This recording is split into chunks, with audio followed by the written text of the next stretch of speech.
Hey guys, I'm John with Hops and Brews, and today we're going to be checking out the X in New Belgium's Voodoo Ranger Experimental IPA.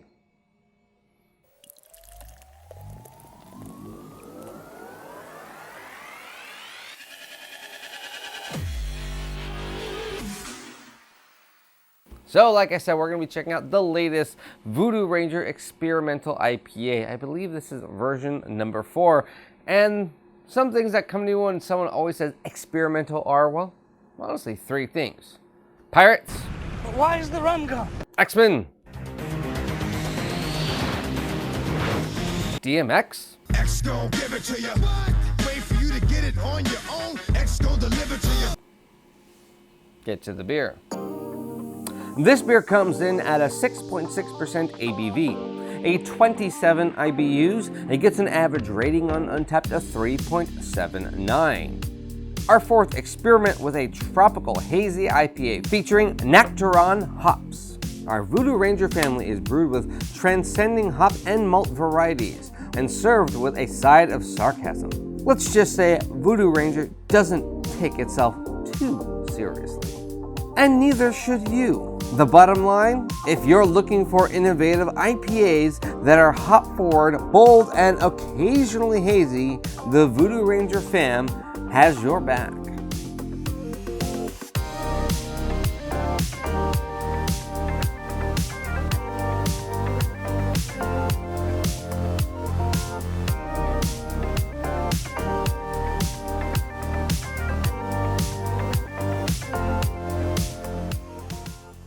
So let's go ahead and check out Experimental IPA.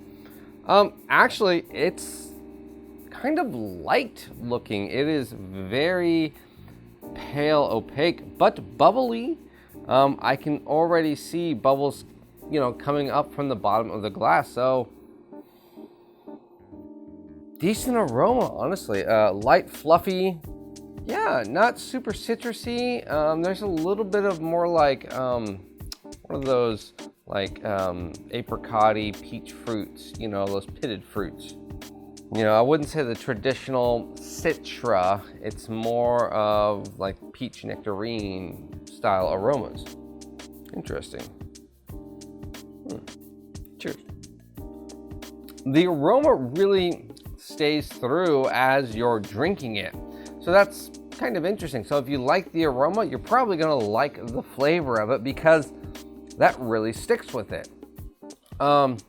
It's not big, it's not aggressive, it's extremely light, a lot of oatiness. Okay, this isn't a thing, but I wanna describe it as white malt. It's not oat or wheat. But for some reason, it just tastes like the lightest malt you can get, and it's even lighter than blonde. It's white malt. I know that's not a thing, but that's just how I'm describing it. It's smooth, it's light, it's lawnmower beer-esque, 6.6%, so it is not the biggest IPA or Voodoo Ranger they've ever made. So I guess you could probably call this a Northwest lawnmower beer because we do love our hearty lawnmower beers. This is a very, very non-offensive IPA. In fact, the flavors aren't so harsh. I would almost say it's more of like a hearty, sessionable IPA. It kind of has that taste to it, of like just everything's really just not there. Well, I'm gonna take that back. A hearty pale, like a hazy pale, where that should be, 5.5%, and this bumped it up 1%. I do wish there was a bit more flavor or a bit more malt. Just one more thing it needs in it of either a malt characteristic or a hop characteristic. It's just lacking in something to be, wow, this is, a Voodoo Ranger or something. Like my favorite Voodoo Ranger was that 1985. Had the pineapple in it. Oh my gosh, that thing was delicious. That one had character to it. This is lacking. in something. It's not that it's bad, it's just lacking in something. You know what's funny is, honestly, more and more I let it linger in my mouth, it comes off of having kind of a bubblegum flavor to it, actually. Kind of reminds me of Nelson Sauvin hops. It has a very similar wine, but yet bubblegum characteristic to it.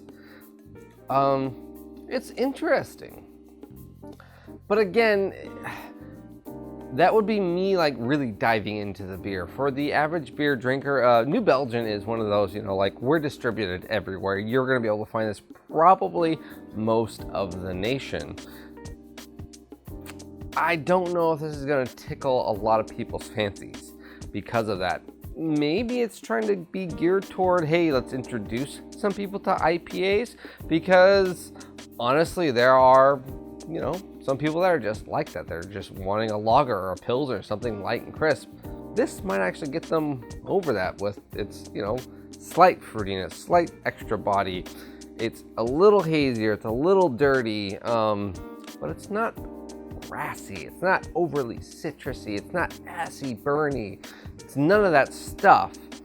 It's got some character to it, and it's got this cool label to it, you know, of the Voodoo Ranger with his gold tooth. But, you know, you see a lager and it's like, the can art is just, usually. You know, when was the last time you saw an extreme lager pilsner label on a can? I can't think of anything recently. If you are looking for something a little bit lighter in the IPA series, something a little bit crushable, something a little bit drinkable, something a little bit more approachable to give to your friends that are like, yeah, I only like Budweiser, Busch, Pilsners, whatever. Well, if you got one of these, they may go for it. Or if you're looking something for, you know, a light lawnmower beer with a bit extra kick. Voodoo Ranger Xperimental IPA number 4. Remember to look at the bottom of the can to see which one you have, because I've seen a lot of people checking in this beer as number 3 and number 2. So always make sure to check at the bottom of your can. For dates too, for freshness. See you guys.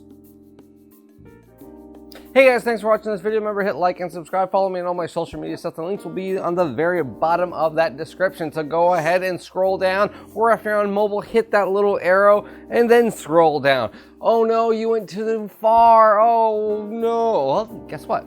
You can leave a comment now. So go ahead. Have you got to try New Belgium's Voodoo Ranger Xperimental IPA number 4? Again, remember to let bottom of the can so you know what you're getting. What did you think of it? A little light? Maybe pretty good? Perfect? Perfection? Lacking? What did you think of this? Let me know in the comments below. Cheers.